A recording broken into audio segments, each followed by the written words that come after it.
Okay, well, I mean, first of all, there were a lot of factors, so I'm just going to just give you the general factors.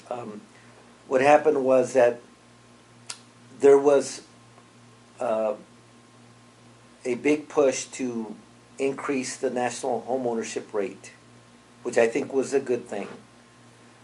Uh, but a lot of people got overly creative and started creating these loan products that allowed people to buy with very little qualifications. So a lot of people were buying real estate that were less than qualified.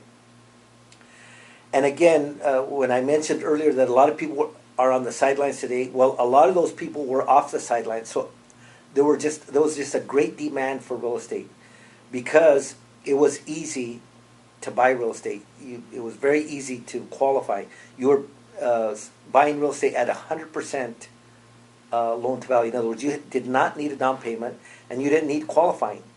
So you didn't need a down payment, you didn't need qualifying, and real estate was increasing at a phenomenal rate. It was increasing, 10 to 20% a year.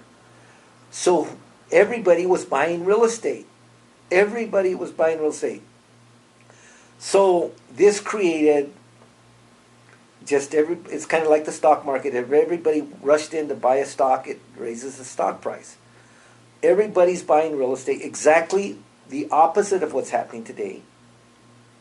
So again, just think of that. At that time, everybody was rushing to buy real estate.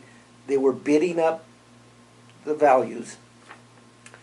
And so that was not sustainable because over the long term, a lot of people were buying homes where they could not afford the payment, but they were just saying, well, I can afford the payment for the next year, and in a year I'll either sell it because it'll be worth 20% more, or I'll refinance it.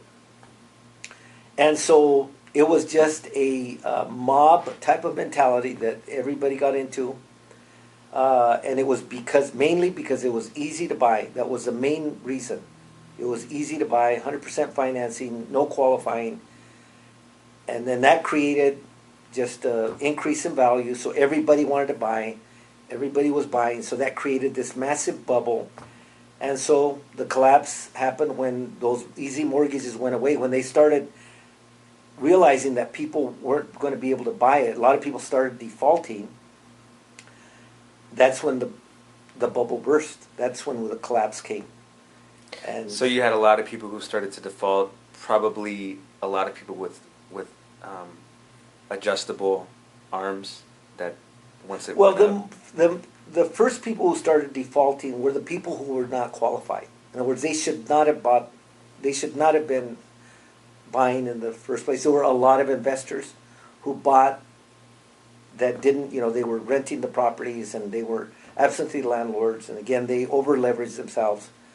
So there were just a lot of people who should not have bought, and they were the ones who started this collapse.